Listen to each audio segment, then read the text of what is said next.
Eh bien, j'ai trouvé que l'un et l'autre, enfin, ce que vous disiez était vraiment très intéressant. Alors, je vais revenir parce que c'est toujours difficile d'expliciter ce qu'il en est des droits. Alors, Anne-Claire, je vais vous rassurer. Dans un des articles que je vous avais envoyé, j'explique que ces questions-là ne relèvent pas des droits. Ce n'est pas un droit.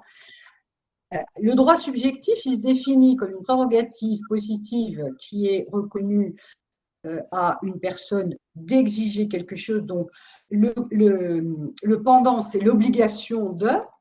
Et là, j'ai bien dit, c'est pas ça du tout. Il s'agit de pouvoir faire une demande, ce qui n'est pas pareil. Et je voudrais rappeler que quand même le système des droits est lié à l'individualisme post-révolutionnaire, hein, et que la raison pour laquelle en 2002 le législateur a choisi d'adopter une loi relative aux droits des malades, c'était parce que le modèle post-révolutionnaire, il postule que c'est celui qui est directement concerné qui est le mieux à même d'exercer ses choix.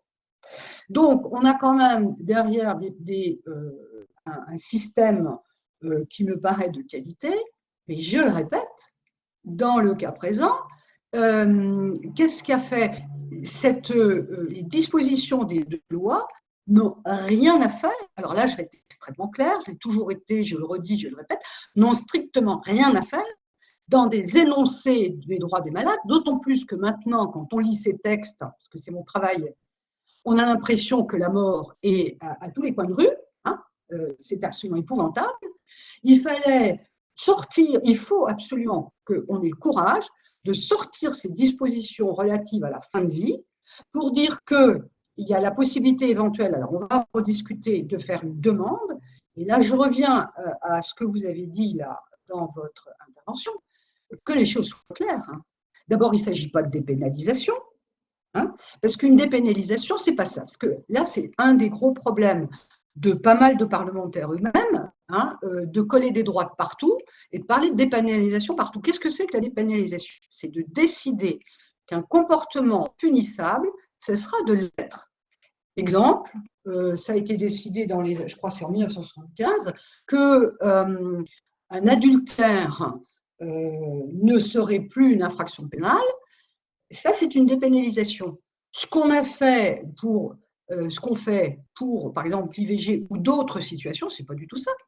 C'est, et je vous le rappelle, et je reviens à ce que j'avais dit liminairement, mais j'ai pas d'épée, les médecins sont les seuls, vous m'entendez bien, les seuls dans notre société à pouvoir porter atteinte à l'intégrité physique d'une personne sans être a priori soupçonné d'homicide volontaire.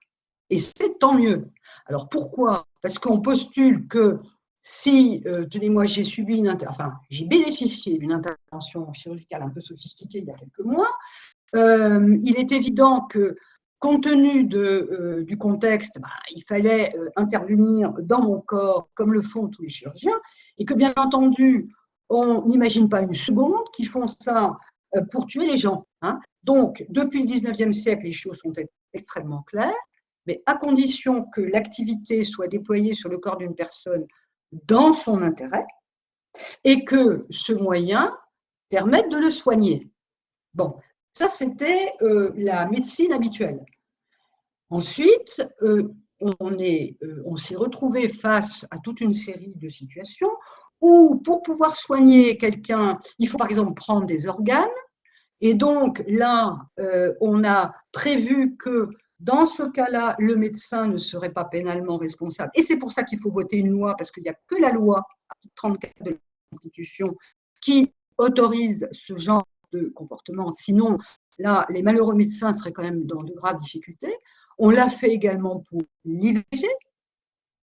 Et pourquoi on a adopté ces lois-là? C'est effectivement lorsque des médecins prennent la décision d'arrêter les soins dans les conditions que nous avons évoquées, ils ne soient pas renvoyés devant les tribunaux, devant les cours d'assises, hein, parce que je vous rappelle qu'un homicide volontaire, c'est un crime. Bon, donc il faut être extrêmement au clair là-dessus. Alors, à partir de là, si je relis un des passages de la proposition de loi. Alors malheureusement, c'est des propositions de loi, j'y reviendrai dans un instant, pourquoi je dis malheureusement, ce sont des propositions de loi. Toute personne capable majeure en phase avancée ou terminale d'une affection grave et incurable, quelle qu'en soit la cause, lui infligeant une souffrance physique ou psychique qui ne peut être apaisée ou qu'elle juge insupportable, peut demander, etc. Et là, de quoi s'agit-il? Il s'agit d'une demande cadrée. Donc, ce que la personne est autorisée à faire, c'est faire une demande auprès du médecin. Et deuxième point que je voulais rappeler, là aussi, les médecins, dans leur activité, même s'ils n'en sont pas conscients, passent leur vie à établir des qualifications au sens juridique du terme. Je vous donne un exemple qui est banal, mais qui concerne des milliers de personnes hein, dans la vie d'une année civile. Une personne est malheureusement victime de coups et blessures volontaires ou bien homicide volontaire, là il aura pas des difficultés à parler, mais de coups et blessures volontaires. On a organisé depuis des lustres un système de preuves qui est organisé dans tous les hôpitaux de France et qui est dévolu au service de médecine légale, parce que c'est à eux de déterminer si l'atteinte est ou non inférieure ou égale ou supérieure à 8 jours, parce que dans le premier cas, en dessous de 8 jours, c'est une contravention, et au-dessus, c'est un délit. Donc, il faut tout le temps avoir à l'esprit ça, que les médecins, qui le veulent ou non, pas tous, hein, baignent dans les questions d'atteinte à l'intégrité physique. Et que donc, il n'est pas question de dépénalisation, pas du tout. Il est question, si on l'admettait, de dire que oui, il y a une autorisation de la loi, ce qui n'est pas du tout la même chose. Alors ensuite, pourquoi je dis que je déplore que ce soit des propositions de loi? Parce que c'est tout et n'importe quoi. Hein. Quand je lis ces énoncés de droit où on nous dit les droits des malades, etc., je suis désolée. Qu'est-ce qu'a fait M. Leonetti? Il a fait une opération d'hypocrite. Hein. C'est-à-dire qu'il s'agissait d'abord, et c'est tout à fait légitime, de faire en sorte que les médecins qui sont amenés, comme Anne-Claire nous l'a expliqué, à arrêter des soins, etc., ne se trouvent pas en difficulté et ne soient pas renvoyés devant les juridictions pénales, ce qui est parfaitement légitime. Mais ça, ce n'est pas un droit. Hein. On n'a pas reconnu des droits, ce n'est pas vrai.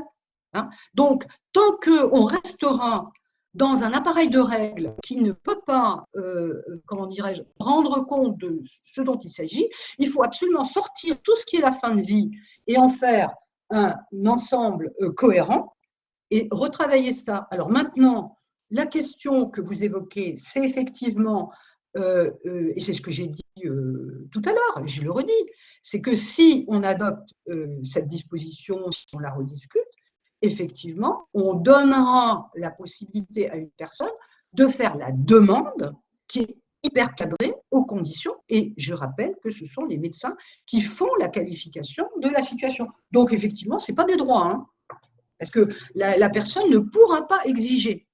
Hein, elle ne pourra pas exiger. Hein, ça, c'est clair c'est clair et net. Donc si on arrêtait aussi, enfin plus exactement, si on prenait le soin d'utiliser les mots adéquats pour décrire les situations que l'on veut régler, on ferait peut-être un progrès. Parce qu'à force de tout mélanger, c'est vrai que tout le monde y perd ses petits. En fait, moi, je n'ai pas de position là-dessus. Hein, je n'ai pas mon point de vue, j'ai toujours le point de vue de Dominique Tounin ne présente aucun intérêt. Mais sur la construction des règles, ce que ça signifie et qu'est-ce qu'on fait quand on fait ceci plutôt que cela, et qu'on va aller coller, comme on l'a fait, la procédure dans le code de déontologie, par exemple, enfin, c'est du grand n'importe quoi. Voilà. Merci. Et alors après, j'ai fait quelques recherches et il y a un site que j'ai trouvé intéressant. Alors attendez, comment ça s'appelle, excusez-moi, c'est le Conseil des soins palliatifs. Non, c'est pas ça, ça porte un nom. J'ai découvert qu'ils avaient mis des documents en ligne pour aider les personnes et les médecins. Je me suis dit, ben ça c'est très intéressant, quelle bonne idée. Et quelle n'a pas été ma surprise désagréable de lire que la personne de confiance représente le patient. Donc, moi, qu'est-ce que vous voulez que je vous dise? Quand je vois que des documents officiels, sur des titres officiels avec le logo République française, écrit des âneries pareilles, ben, je me dis qu'on a du boulot, hein, tous. Effectivement. Il nous reste une bonne dizaine de minutes pour les questions. Est-ce que je peux dire juste un mot, Valérie? Oui, bien sûr. Je voudrais juste dire un mot. Moi, j'entends tout à fait. Donc, merci beaucoup. Merci beaucoup, Fabrice, déjà. C'est extrêmement clair et passionnant. Et merci à Madame Thévenin qui m'éclaire bien. En tout cas. Mais néanmoins, je reste convaincue que l'espace de travail dont je vous ai suffisamment parlé pour ne pas y revenir est difficile à mettre en œuvre et ne peut pas être remplacé par un comité ou par un espace extérieur. Vous voyez, une commission ou des endroits. Il y a quelque chose de l'intime profond dans l'exercice de la médecine. Il y a l'intime du patient, il y a l'intime de la famille. On a entendu Monsieur Petit tout à l'heure nous parler du risque de hiérarchisation et on peut entendre ce point qui est quasiment indépassable. Il y a l'intime du médecin et c'est dans cet intime que quelque chose s'élabore. Je ne vois pas comment. C'est pour ça que je disais que j'entends, par exemple, le fait de pouvoir, dans cet espace-là d'élaboration, aller jusqu'à dire, effectivement, au risque de transgresser la loi, peut-être qu'on est amené à faire un geste. Moi, ça ne me choque pas du tout. C'est quelque chose qu'on peut tout à fait discuter, en tout cas, et éventuellement mettre en œuvre. Mais je ne vois pas comment ça peut sortir. Je ne vois pas comment quelque chose de juste en médecine peut sortir d'un espace d'élaboration intime. Voilà. Et je ne vois pas bien comment la demande d'un patient peut s'exercer en dehors de cet espace où quelque chose de juste peut sortir. Mais Anne-Claire, vous raisonnez là dans des situations où vous pouvez discuter avec le patient. Et ce sur quoi Philippe Petit et moi-même avons mis l'accent, c'est les hypothèses où la personne n'est pas en mesure. Et bon, c'est quand même pas simple là. La quasi-totalité de mes patients ne sont pas en situation d'exprimer une volonté. Presque tous mes patients ont des troubles cognitifs ou des troubles qui font que justement l'élaboration est complexe. Oui, je ne pense pas me défausser sur. Non, mais je veux dire, à ce moment-là, attendez, si j'ai bien compris, vous êtes amené, c'est ce que j'avais cru comprendre en discutant l'autre jour, et puis nos échanges, vous êtes donc amené à discuter avec ce que je vais appeler des tierces personnes. On est d'accord?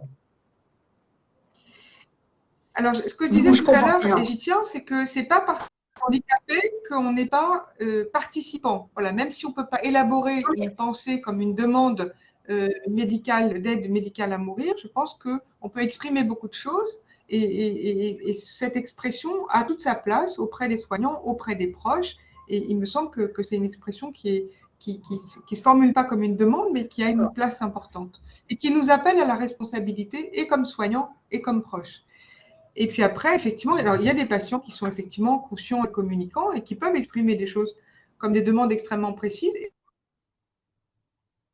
C'est la même chose. Il faut le temps de la réflexion, de l'élaboration, de l'émotion. Je suis désolée de parler de ça, mais je pense qu'il peut y avoir de l'émotion aussi à envisager que la vie qui vient est insupportable et éventuellement qu'on veuille y mettre fin. Enfin, tout ce temps de maturation ne raconte pas la fin de l'histoire, mais je ne vois pas comment on peut se l'épargner et je ne vois pas comment une loi qui permet de faire une demande dans un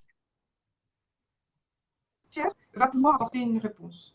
Oui, mais ce que j'ai essayé de vous dire, c'est que quand même la fonction de la loi, c'était d'abord et avant tout, ce qui me paraît tout à fait légitime, de faire en sorte que vous ne vous retrouviez pas en difficulté devant un juge pénal. Et c'est pour ça qu'il y a une loi. Et c'est pour ça que la première chose que met en avant M. Leonetti, c'est ça. Donc voilà, hein, il ne faudrait quand même pas l'oublier. Dernière minute peut-être pour des questions, s'il y en a. On aimerait vous laisser discuter des heures, mais comme ce n'est pas possible, est-ce qu'il y a des questions?